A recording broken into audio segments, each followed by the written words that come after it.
Graça e paz, aqui quem fala é o pastor Rui, que Deus possa te abençoar. Eu peço que você possa curtir o nosso vídeo, possa se inscrever no canal, ativar o seu sininho, compartilhar.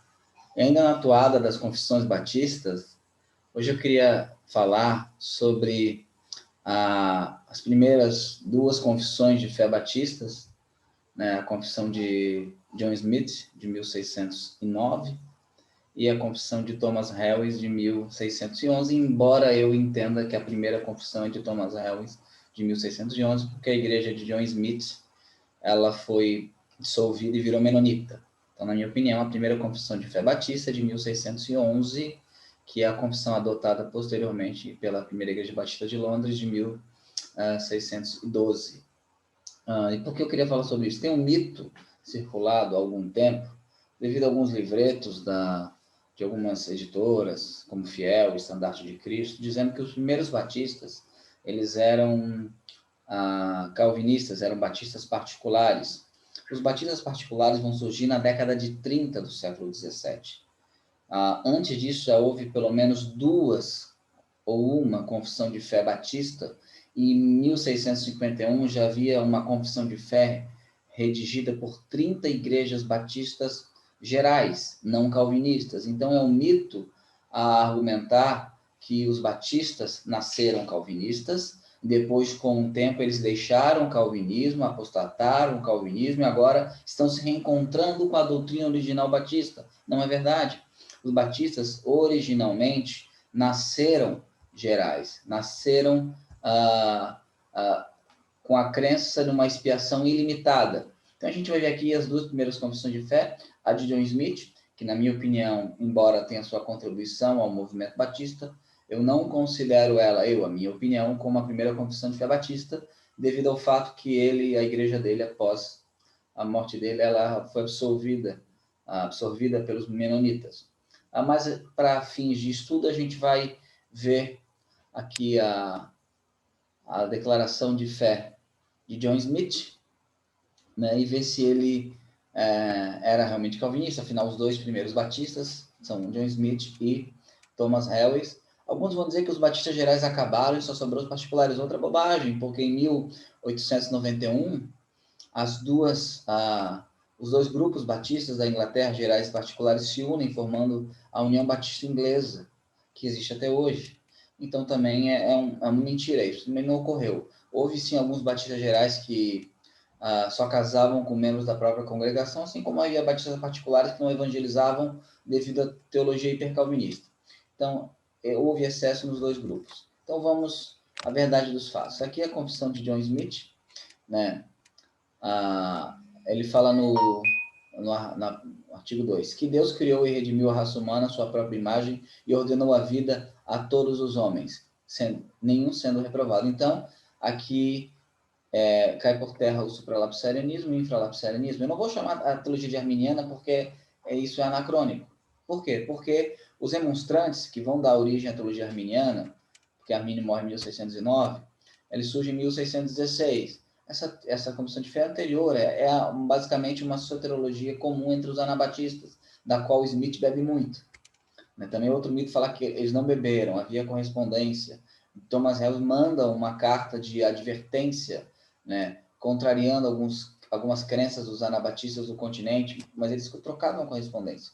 Então Deus criou e redimiu a raça humana à sua própria imagem e ordenou a vida a todos os homens, nenhum sendo reprovado. Que Deus não impõe necessidade de pecar a ninguém, mas o homem livremente, por instigação satânica, se afasta de Deus. Que a lei da vida foi originalmente colocada por Deus sobre a guarda da lei, então, em razão da fraqueza da carne, pela boa vontade de Deus, por meio da redenção de Cristo, transformando em justificação de fé, por isso ninguém deve culpar a Deus com justiça, mas antes, com seu coração, reverenciá-lo, adorar e louvar em sua misericórdia, para que Deus tornasse isso possível ao homem, por sua graça, que antes que o homem havia caído, era impossível por natureza. Então, a provisão vem de Deus, sempre de Deus, por meio da graça. Que não há pecado original, literalmente nenhum pecado de origem ou descendência. Aqui, na teologia de Smith, ele vai negar a culpa herdada. Ele entende que as pessoas são culpadas pelos seus próprios pecados. Ele não nega a natureza corrupta herdada, mas ele nega a culpa herdada. Aqui ele está advogando, então, não um federalismo não um cabeça federal, mas sim um traducionismo, né? Que a curva foi herdada, a natureza corrompida é herdada de Adão, mas não somos culpados em Adão, na opinião de Smith, o que vai destoar muito do ensino de Calvino, né? Mas todo pecado é real e voluntário, é saber uma palavra, uma ação, um desígnio contra a lei de Deus. E, portanto, os bebês não têm pecado. Que Jesus Cristo, não que bebês não sejam pecadores ou não tenham natureza pecaminosa, mas sim, aqui o trato é que não há uma culpa herdada nos bebês. Eu não estou debatendo a matéria, não, só estou dizendo a crença de Smith. Que Jesus Cristo é verdadeiro Deus, verdadeiro homem, né? Que a gente não precisa ler, porque é comum, né? Vamos acompanhar aqui. Aqui, ó. Que a graça de Deus, por meio da redenção consumada de Cristo, devia ser preparada e oferecida a todos sem distinção, e não fingidamente, mas de boa fé. Por que ele fala isso? Porque a crença daqueles que advogam uma situação limitada, você, na verdade, no fundo, você prega a todos, mas você fala que eles podem se arrepender, mas não podem, porque não há uma provisão para eles. Então, na opinião de Smith, era uma pregação fingida. Então, Jesus morreu por todos, Deus ofereceu a redenção por todos, sem distinção.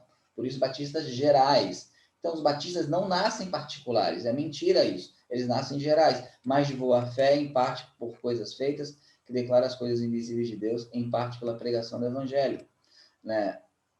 Que os homens da graça de Deus por meio da redenção de Cristo são capazes, o Espírito Santo pela graça estando diante deles, a prevenção da graça, de se arrepender e de crer. Então não pode também acusar a declaração de semi-pelagianismo, porque isso só se dá mediante a ação da graça, de se arrepender, de crer e de voltar-se para Deus, de alcançar a eternidade em vida, né?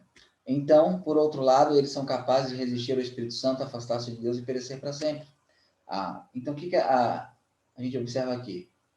Que os homens, eles são capazes, pela graça, de se arrepender e podem resistir à graça e perecer para sempre. Então, você observa que ele não era um batista geral, ele era um batista, não era um batista particular, era um batista geral. Era um batista que destoava da teologia clássica calvinista. Então, a gente observa essas coisas na teologia de Smith. Aqui prossegue outros assuntos da teologia dele, não há necessidade de a gente ver, não é o escopo do vídeo. Então, o que a gente observa? Um mito. Os batistas nasceram particulares devido à Confissão de Fé de Londres de 1644, que só 7 igrejas aceitaram. Em 1651, havia 30 igrejas aceitando uma declaração batista de fé geral, né? E antes disso, quase todas aceitavam. Agora, a próxima declaração que a gente vai ver, a declaração de fé de 1611 de Thomas Hellings, que aí, na minha opinião, é a primeira declaração mesmo batista, né? Vamos ler aqui, artigo 2. Que Deus, no princípio, criou todas as coisas do nada e fez o homem do pó da terra, a sua própria imagem, em retidão e verdade, verdadeira santidade. Ainda sendo tentado, caiu pela desobediência, por meio da cuja desobediência todos os homens pecaram. Seu pecado sendo imputado a todos, e assim a morte caiu sobre todos os homens. Então, aqui ele já se aproximou de uma teologia mais evangélica, né? A imputação de Adão, a pecado de Adão é imputado a todos, e a morte cai sobre todos os homens. Aqui a gente vai continuar na questão da eleição. Aqui, o verso 4, o artigo 4. Apesar disso, os homens são por natureza filhos da ira, nascidos em iniquidade e no pecado concebidos. Sábios para todo mal, mas para o bem eles não têm conhecimento. O homem natural não percebe as coisas do Espírito de Deus. E, portanto, o homem não é restaurado ao seu estado anterior, mas que, como o homem em seu estado de inocência, tendo em si toda a disposição para o bem e nenhuma disposição para o mal, ainda sendo tentado, pode ceder a resistir. Mesmo assim, sendo agora caído, tentado toda a disposição para o mal e nenhuma disposição ou vontade para qualquer bem, mas Deus dando graça, o homem pode receber a graça ou rejeitar a graça de acordo com aquele ditado. Eu chamo o céu e a terra para registrar esse dia contra você, que coloquei diante de você a vida e a morte. Então, da mesma maneira que quando o homem não tinha nenhuma disposição para o mal, ele caiu escolhendo o mal, o homem mesmo sem disposição do bem pode ser restaurado pela graça escolhendo o bem. Então, o que nós observamos aqui? Que há uma opção de escolha ao homem devido à graça de Deus na Confissão de Fé de 1611.